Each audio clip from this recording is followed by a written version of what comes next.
आज 29 जनवरी 2026 है। दिन गुरुवार है। आज जानेंगे देश विदेश प्रदेश की 10 बड़ी खबर हर जगह की।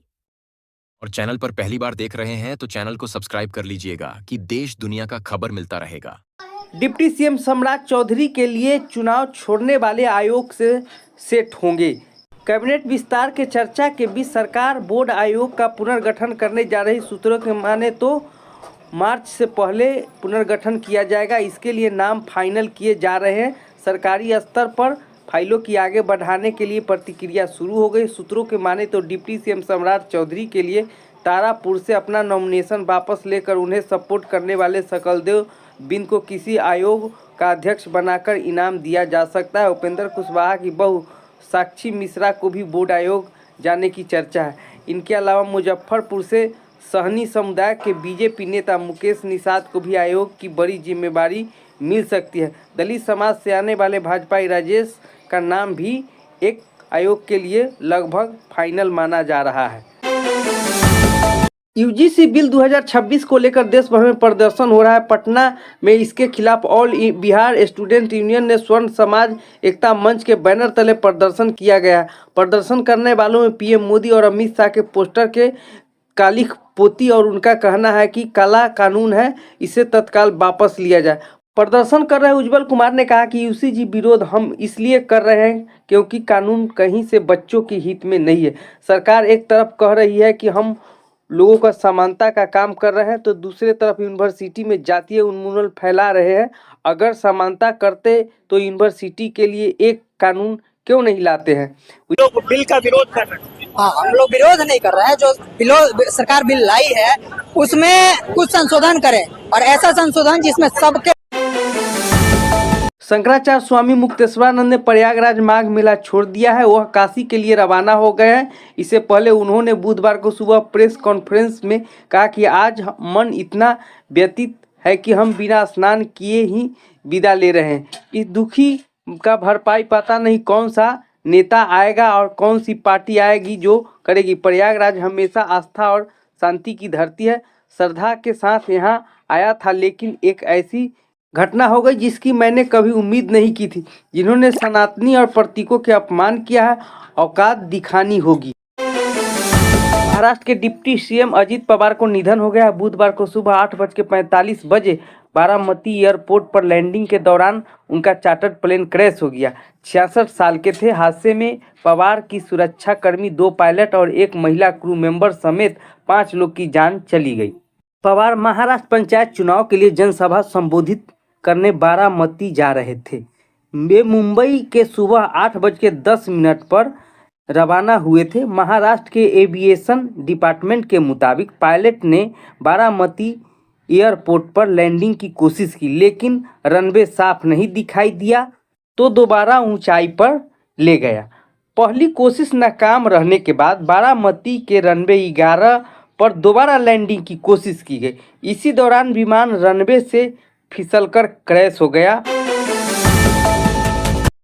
शरद पवार बोले, अजीत को मौत की राजनीतिक में न लाए। विपक्षी नेता ने महाराष्ट्र के उप मुख्यमंत्री अजित पवार की विमान हादसे में मौत की जांच कराने की मांग पर बंगाल के सीएम ममता बनर्जी ने बुधवार को कहा कि हादसे की जांच सुप्रीम कोर्ट की निगरानी में होनी चाहिए। उधर अजित पवार के चाचा शरद पवार ने कहा कि हादसा है, इस पर राजनीतिक नहीं होनी चाहिए।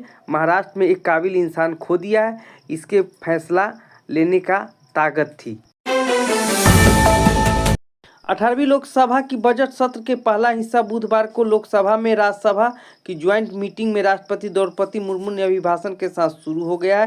राष्ट्रपति ने कहा, सरकार देश की आर्थिक और प्रगति सामाजिक न्याय के लिए प्रसिद्ध है। सरकार भ्रष्टाचार और घोटाले से निपटने का सफल रही है। राष्ट्रपति ने 45 मिनट की स्पीच में BVG रामजी कानून का भी जिक्र किया। इस पर विपक्ष ने हंगामा किया और कानून वापस लो के नारे लगाए। उधर एनडीए सांसद के समर्थक ने नारेबाजी की। पीएम मोदी और अमित शाह भी मेज थपथपाते नजर आए। बजट सत्र 28 जनवरी से 2 अप्रैल तक चलेगा।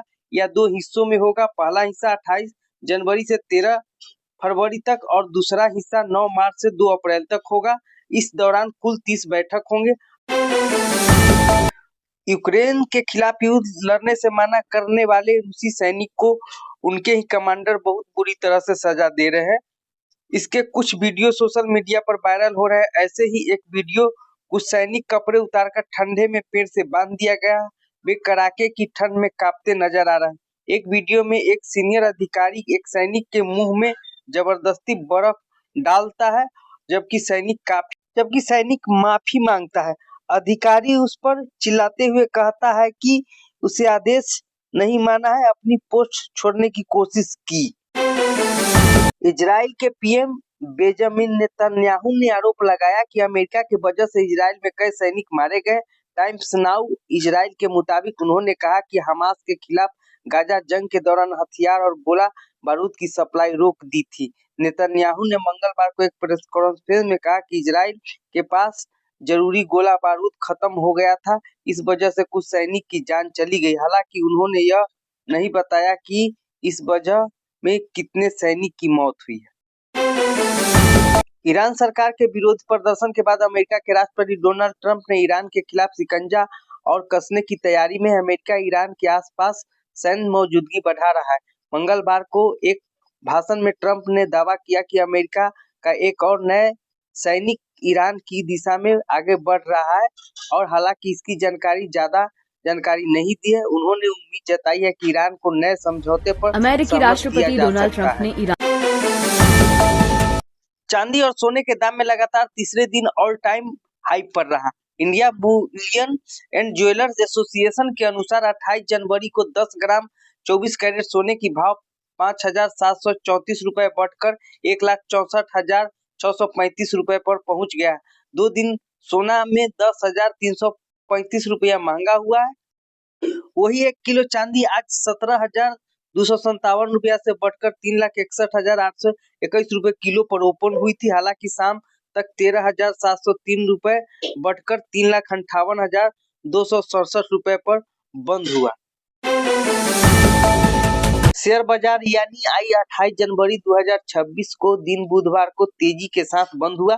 सेंसेक्स 487 रुपया अंक चढ़कर 8,2344 रुपया के स्तर पर बंद हुआ। वही निफ्टी की बात करें तो 167 अंक चढ़कर 25,342 रुपया स्तर पर बंद हुआ। वही कारोबार के दौरान से सेंसेक्स अपने दिन के ऊपरी स्तर पर करीब 650 अंक और निफ्टी डे हाई रहा 185 अंक गिरा। न्यूजीलैंड ने भारत को 50 रनों से हराया। न्यूजीलैंड ने पहले बल्लेबाजी करते हुए 100 रन की साझेदारी के बदौलत 20 ओवर में 7 विकेट खोकर 215 रन बनाए। इसके जवाब में भारतीय टीम ने 18.4 ओवर में सभी विकेट खोकर 165 रन ही बना सकी। भारत के लिए शिवम दुबे ने धमाकेदार पारी खेली और 23 गेंदों पर 65 रन की पारी खेली। इस हार के बावजूद भी भारत 3-1 से आगे है। यह मैच विशाखापट्टनम में खेला गया था बुधवार 28 जनवरी 2026 को।